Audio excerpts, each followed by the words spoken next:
"This is such a lovely house, Emma. So much space for family," my mom said cheerfully, dragging her suitcases through my front door, without so much as a warning. My dad followed close behind, carrying more bags and nodding in approval at my newly renovated living room. I stood frozen in the doorway, still in my work clothes, struggling to process what I was seeing. Emma Cooper. At 32, I finally bought my dream home in the suburbs, a place I worked years to afford. But just 3 months after moving in, it seemed my parents had decided to move in too, without asking. "Mom, Dad, what's going on?" I asked, watching them start unpacking in my living room like they owned the place. "Oh, honey," Mom said with a dismissive wave. "We sold our house. The market was too good to pass up. And we figured with all this extra space it just made sense. It's perfect." "You sold your house? Without telling me? Without asking if you could stay here? Why would we need to ask?" Dad said, already sinking into my favorite reading chair. "You're our daughter. Family takes care of each other." I took a slow breath, trying to stay calm. "But this is my house. Bought it. With my own money. You can't just move in." Mom's face dropped from cheerful to wounded in a flash. "Are you saying you don't want your own parents living with you? After everything we've done for you?" "I'm saying you should have asked. This is my life. My space." Dad's tone turned sharp. "We raised you better than this. Family always comes first." The days that followed were a nightmare. They took over the house, rearranged my furniture, criticized my decor, made backhanded comments about how I needed to grow up. They claimed the master bedroom, my bedroom, because Dad needed the bathroom for medical reasons. I was pushed into the small guest room. Every protest I made was met with guilt trips. "We gave you everything growing up," Mom would say. "This is how you repay us." One night, I came home to find my kitchen in chaos. My meal-prepped food was gone, the cabinets completely reorganized. "Mom, where are my containers?" "Oh, those plastic things. I threw them out." "You need to eat real food, dear." That was it. "This has to stop," I said. "You can't just take over my life. We need to set boundaries." Mom's eyes welled up. Her favorite manipulation move. "Boundaries? With your own parents? I can't believe how ungrateful you've become." Then Dad stormed in. "That's enough. We supported you your whole life, and this is the thanks we get. Maybe you need to learn a lesson about respect." The next evening I came home, and my key didn't work. Through the window, I saw them relaxing in my living room like they owned it. Mom cracked the door open just enough to speak. "Until you learn to appreciate family, maybe some time apart will do you good. Don't worry, we'll take good care of your house." Then she shut the door in my face. I stood there stunned. Then a cold, clear anger settled in. They had no idea what they'd just done. I walked away slowly, pulling out my phone. "Hi, James," I said, calling my lawyer. "Remember those documents we prepared? It's time." I had documented everything. Photos, texts, voice recordings, bank statements. I never thought I'd use them against my own parents, but here we were. Let them play house for now. I had a different game in mind. I checked into a hotel that night, still smiling. Revenge didn't have to be loud. It just had to be legal. And undeniable. 3 days later, I sat in James' office, reviewing our case. Everything was in order. Proof of my sole ownership. Detailed logs of every incident. James shook his head. They really didn't think this through. Breaking and entering, illegal eviction, tampering with private property. The list goes on. They still think they're in control, I said, scrolling through 47 missed calls and over 100 texts from them, ranging from demands to desperate pleas. What's next? We've notified the police and filed for an emergency eviction. With this much evidence, the judge should act fast. He was right. The next morning, an officer delivered the court order to my parents, stern-faced and firm. My phone blew up again. What is this legal nonsense? How could you send the police to your own parents? We raised you better than this. But they hadn't raised a fool. They had taught me to fight for what's mine. Now they were about to learn what consequences feel like. I didn't respond to the barrage of messages. Let them stew in their self-righteous anger. I had more important things to do. Phase 2 of my plan. While my parents played house in my home, I had been making quiet, deliberate calls. Remember those renovation projects they started without asking me? None of them were permitted. And the city's housing department was very interested in that. The inspector showed up unannounced, right in the middle of my dad's unauthorized bathroom remodel.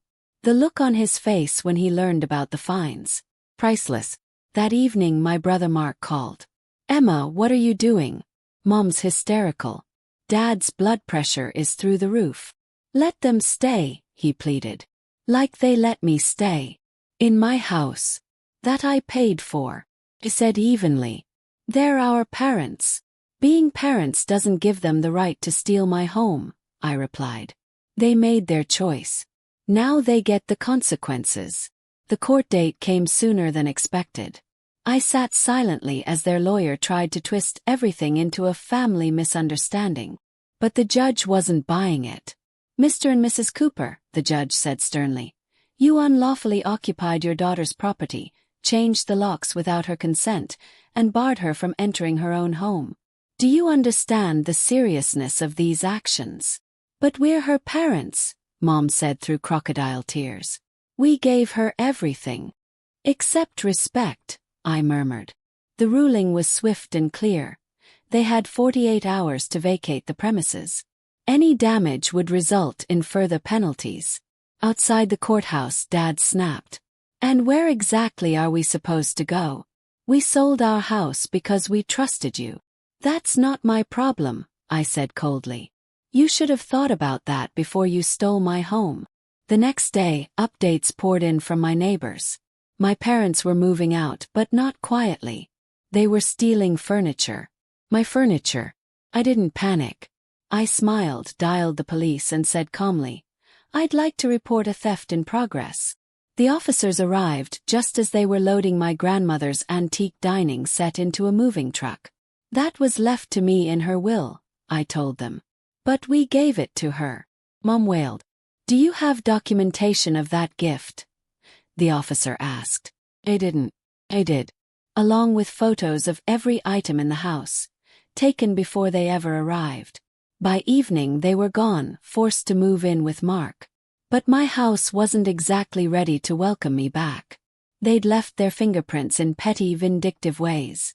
Walls painted in garish colors, appliances mysteriously broken, personal items accidentally damaged. I wasn't surprised. That's why I had taken photos of everything for insurance the day I moved in, documenting the pristine condition of my space. My insurance company was very interested in those. Standing in my ruined kitchen, I got a text from Mark. "I hope you're happy. Mom and Dad are devastated. This isn't what family does." I typed back, "No, this is what consequences look like. Let them be devastated. Let them feel a fraction of what I felt. Violated, helpless, unheard." Their actions had shown me who they really were. People who took without asking, demanded without giving, and expected everything just because they were family. But they had also taught me something valuable. Sometimes the people who claim to love you the most are the ones you need to protect yourself from the most. I started calling contractors. It was time to rebuild. Not just my home but my boundaries. And this time they'd be stronger than ever. 6 months later, as Mark still calls it, the incident, my home was finally restored and better than before. Every forced change my parents had made was undone. Every wall, color, and fixture reflected me again. The insurance payout had been generous, covering repairs, hotel stays, legal fees. James, my lawyer, made sure of that. I was sipping coffee in my beautiful new kitchen when the first letter arrived. My mother's handwriting, shaky but familiar. "Dear Emma, living with Mark has opened our eyes. We realize now that we may have overstepped." May have. I almost laughed. "We miss you. Your father's health isn't good. The stress of everything," they wrote. "Maybe we could talk." I set the letter aside, unmoved. They weren't sorry for what they'd done, only that their plan hadn't worked out. A week later, Mark showed up on my doorstep. He looked uncomfortable, shifting his weight from foot to foot. "They're driving me crazy," he admitted. "Mom reorganizes my kitchen daily. Dad criticizes everything. I think I finally get it now." "Funny how perspective changes when it's your space being invaded," I said. Still, I let him in. We sat in my newly restored living room. Warm tones, soft lighting, furniture that reflected me, not my mother's outdated taste. Felt safe again. Felt like mine. "They want to apologize," Mark said carefully. "Really apologize?" Dad's pride took a hit when the neighbors found out what happened. Mom can't even show her face at book club anymore. I sipped my tea. Actions have consequences.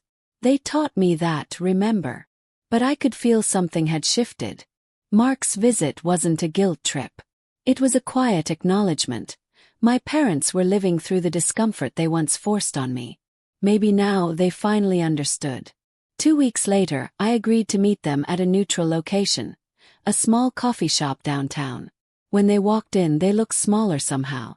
Less confident. Less imposing. "Emma," Mom began. Her voice lacked its usual drama. "We were wrong."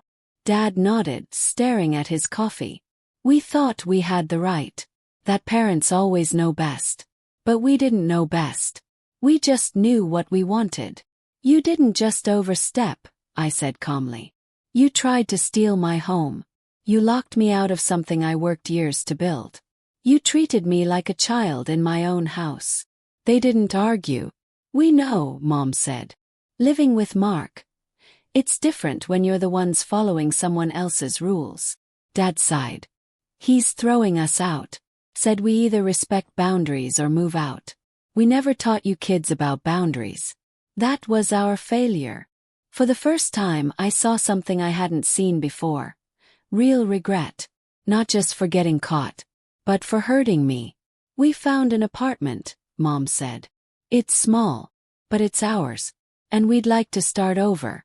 On your terms this time." I studied them. The last 6 months had changed all of us. They looked older, more humble. And I felt stronger. I'd earned this version of myself. "It'll take time," I said. "And things will be different. No more guilt trips. No more, but we're family excuses." They nodded, understanding this was their last chance. Over the next few months, we started slowly. Sunday dinners, at restaurants not in my home. Phone calls that respected boundaries. No surprise visits. When they finally asked to visit 3 months later, they did so with permission. They complimented my choices instead of criticizing them. They sat where I invited them, used coasters without being asked, and left when I said it was time. "Your house is beautiful, Emma," Mom said one evening. There was no agenda in her voice this time. Just sincerity. "You've created something really special here." "Yes," I said, looking around. "I have." The lesson hadn't been easy for any of us. But sometimes the hardest ones are the most important. My parents learned about respect and boundaries. I learned how to protect myself. And that standing my ground wasn't selfish. It was necessary. Mark jokes now that I did him a favor. "Nothing makes you appreciate boundaries like living with Mom and Dad," he says. And me. My house isn't just a home anymore. It's a symbol of everything I stood for. A reminder that love without respect isn't love at all. And that sometimes the people you love most need to learn that the hard way. My parents still slip up now and then. But they catch themselves. They ask instead of assume. They respect instead of demand. And I finally feel peace in my own space, knowing I didn't just build a dream home. I defended it. And in doing so, I reclaimed not just my house, but my power.